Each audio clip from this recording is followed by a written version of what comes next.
Saleha. Apa kabar kalian semua? Alhamdulillah, semua dalam keadaan sehat ya. Apakah kalian sudah siap untuk belajar pada hari ini? Oke, good job. Baik anak-anak, sebelum memulai pelajaran pada hari ini, alangkah baiknya kita membaca doa dulu bersama-sama. Baca doa dalam hati, mulai.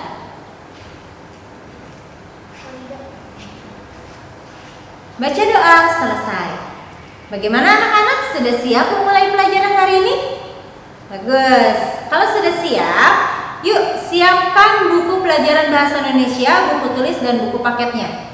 Kita akan masuk ke bab yang ketiga, lingkungan di sekitar kita. Materinya adalah teks eksposisi.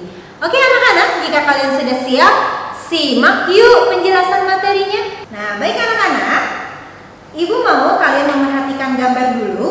Ada 2 buah gambar. Kalian perhatikan gambar yang ke-1. Apa yang kalian lihat di gambar yang pertama? Ya, warna-warni rumahnya. Lingkungannya bersih. Iya. Kemudian di dalam gambar yang pertama ada unsur biotik dan abiotiknya tidak? Ada. Sebutkan apa saja anak-anak? Iya, betul sekali. Nah, menurut kalian apa yang terjadi jika dalam sebuah lingkungan terdapat unsur biotik dan abiotik? Itu rusak dan tercemar. Iya, tentu saja tidak nyaman ya. Oke, tadi gambar yang pertama. Ini lingkungannya yang bersih, rumahnya bagus ya anak-anak. Sekarang kita lihat gambar yang kedua. Apa yang kalian lihat? Lingkungan yang kotor, banyak sampah, tidak ada air bersih, dan rumah yang seadanya ya. Nah ini yang tadi dikatakan bahwa bagaimana sih sebuah lingkungan jika terdapat unsur biotik dan abiotik lalu rusak dan tercemar. Nah tentunya tidak akan ada kehidupan yang layak, tidak akan ada kenyamanan di tempat tinggal tersebut ya anak-anak. Kira-kira tempat tinggal kalian berada di gambar nomor 1 atau nomor 2? Ya alhamdulillah kita berada di lingkungan yang bersih ya anak-anak. Ya dan semoga kesehatan kita selalu terjaga. Jadi jangan lupa selalu rajin cuci tangan, jaga kebersihan dan jaga kesehatan kalian. Ya, baik anak-anak, kita akan masuk ke materi pertama, yaitu pengertian teks eksposisi. Teks eksposisi adalah teks yang menginformasikan suatu hal atau pokok pikiran yang bertujuan untuk memperluas pengetahuan pembaca. Ya, jadi teks eksposisi adalah teks yang menginformasikan sesuatu hal atau pokok pikiran yang bertujuan untuk memperluas pengetahuan pembaca. Adapun ciri-ciri teks eksposisi, pertama, teks bersifat non-fiksi. Berarti maksudnya adalah nyata. Gaya bahasa bersifat informatif. Informatif berarti memberikan informasi. Tidak ada persuasif sedikit pun di dalam teks eksposisi, ya. Nah, sesuai dengan poin yang ketiga yaitu tidak berusaha mempengaruhi pembaca. Jadi informasi-informasi yang kita berikan, yang kalian berikan di dalam teks eksposisi itu murni untuk memberikan informasi. Tidak ada terselip iklan atau terselip informasi untuk mempengaruhi si pembaca. Nah, di dalam teks eksposisi itu menggunakan fakta-fakta, ya, tidak boleh menggunakan opini-opini. Jadi apa-apa yang diinformasikan itu harus berdasarkan fakta, ya. Selanjutnya adalah struktur teks eksposisi. Teks eksposisi ini memiliki 3 struktur. Yang pertama adalah pembukaan. Pembukaan ini biasanya ada di paragraf pertama. Isinya adalah pernyataan umum penulis tentang suatu topik yang akan dipaparkan. Jadi di bagian paragraf 1 ini informasi-informasi umum yang akan disampaikan melalui teks eksposisi ini. Selanjutnya adalah penjelasan. Nah, di dalam penjelasan berisi pemaparan berupa fakta-fakta atau argumen-argumen untuk memperluas pengetahuan pembaca tentang topik yang disajikan. Nah, jadi intinya itu, inti dari teks eksposisi itu ada di bagian penjelasan. Dan terakhir, penutup. Penutup ini sama dengan simpulan. Isinya menegaskan kembali apa yang sudah dijelaskan di bagian penjelasan tadi, ya anak-anak. Oke, nah di dalam buku paket kalian banyak sekali contoh-contoh teks eksposisi ya. Yang pertama ada di halaman 51, berjudul bercocok tanam di lahan yang sempit. Kemudian ada teks berjudul sampah di halaman 53. Kemudian ada program sanitasi berbasis masyarakat di halaman 55. Semua contoh-contoh teks eksposisi yang ada di buku paket, silakan untuk kalian baca ya. Nah, selanjutnya di dalam teks eksposisi itu ada materi kalimat utama, gagasan utama, dan paragraf ya. Nah, paragraf pasti semuanya sudah tahu kan anak-anak? Iya, pasti. Karena itu sebelumnya sudah dipelajari ketika kalian SD atau kelas 7 dan kelas 7 ya. Nah, di dalam sebuah paragraf itu ada kalimat utama.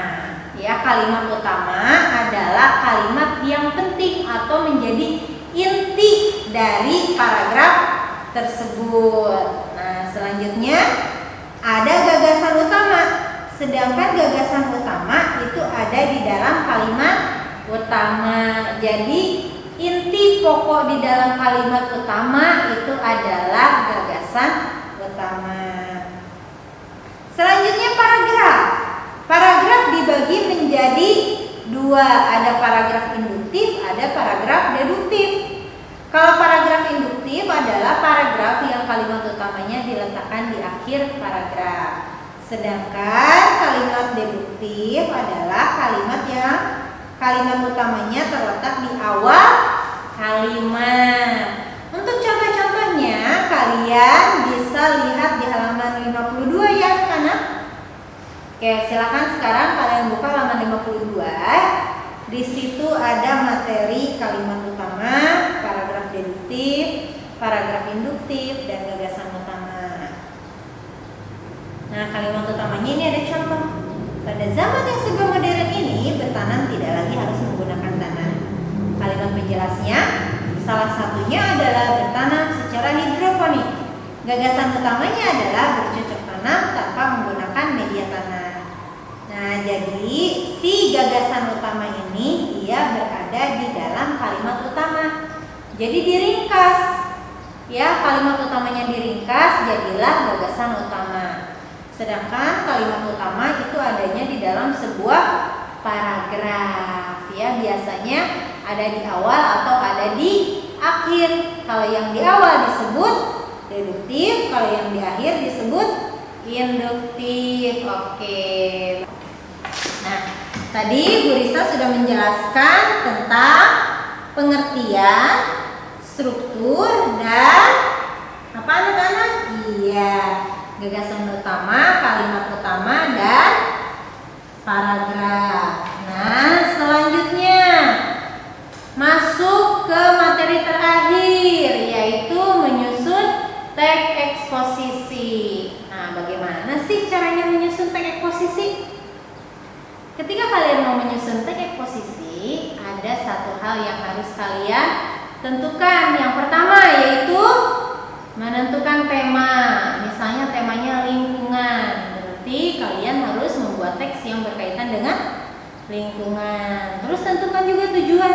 Apa sih tujuan kalian membuat tema lingkungan? Ingin menunjukkan lingkungan yang bersih dan sehat, misalnya boleh. Nah, kalau sudah mempunyai tujuan, kumpulkan bahan-bahannya. Dari mana kalian mendapatkan bahan-bahannya? Boleh dari internet, boleh dari buku, dari artikel, dari koran. Semua yang berkaitan dengan lingkungan, kalian kumpulkan jadi satu. Nah, jika sudah, kalian buat kerangka tulisannya. Sudah bisa belum membuat kerangka tulisannya? Belum? Nah, kalau belum, kalian lihat ada di halaman 60 ya. Di poin yang D, membuat kerangka tulisan. Nah, kerangka tulisan ini dibuat inti-intinya saja. Di contoh ini ada 4 poin, berarti maksudnya adalah yang dibuat nantinya menjadi 4 paragraf. Satu poinnya ada 2 bagian, yang nomor 1 ada 1A, 1B. Nah, yang A dan B ini nanti akan dikembangkan menjadi kalimat-kalimat. Begitu pula selanjutnya sampai nomor 4. Jadi pokok-pokoknya atau kalimat utamanya ada yang di nomor 1, nomor 2, nomor 3, nomor 4. Kemudian kalimat-kalimat penjelasnya ada yang di A, B, C, D, E, yang itu ya anak-anak. Dibuat per poin ya. Kalau sudah disusun kerangka tulisannya, kemudian dikembangkan ya hingga menjadi sebuah karangan. Asalnya poin-poin seperti ini. Nah, nanti menjadi sebuah teks seperti teks di halaman 60 ini yang berjudul Pemberantasan Sarang Nyamuk ya. Bagaimana, paham? Ya, baik anak-anak, itu adalah materi teks eksposisi yang sudah Bu Risa sampaikan. Kita ulas lagi yuk sedikit. Pertama tadi ada pengertian teks eksposisi. Singkatnya, teks eksposisi adalah sebuah teks yang digunakan seseorang untuk menyampaikan sebuah informasi ya. Di dalam teks eksposisi pun ada ciri-cirinya ya anak-anak. Tadi apa saja ciri-cirinya?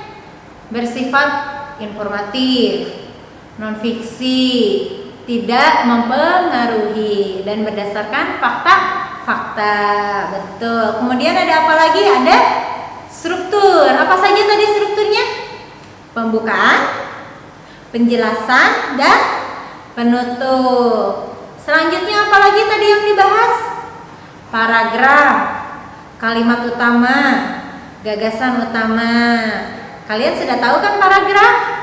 Tentu saja, paragraf itu adalah kumpulan kalimat-kalimat. Di dalam paragraf ada apa anak-anak? Ada kalimat utama. Kalimat utama adalah yang menjadi pokok di dalam paragraf. Sedangkan gagasan utama adanya di dalam sebuah kalimat utama, ya. Oke. Paragraf itu ada berapa anak-anak? Ada 2. Paragraf yang kalimat utamanya di awal disebut paragraf deduktif. Paragraf yang kalimat utamanya ada di akhir disebut paragraf induktif. Betul, good job. Terakhir, tadi apa materinya? Iya, menyusun teks eksposisi. Bagaimana caranya? 1. Tentukan tema. 2. Tentukan tujuan dari teks eksposisi. Kemudian buat kerangkanya, ditulis per poin. Setiap poinnya nanti akan dikembangkan menjadi sebuah paragraf. Nah, kalau sudah menjadi sebuah paragraf, jadilah sebuah teks eksposisi. Baik anak-anak, Bu Risa akan berikan tugas untuk kalian di rumah. Simak tugasnya ya. Tugas yang harus kalian kerjakan adalah silakan buka halaman 51 yang berjudul bercocok tanam di lahan yang sempit. Nah, baca teksnya.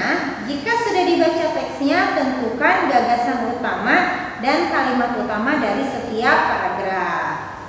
Kemudian selanjutnya kalian baca teks halaman 55 program sanitasi berbasis masyarakat.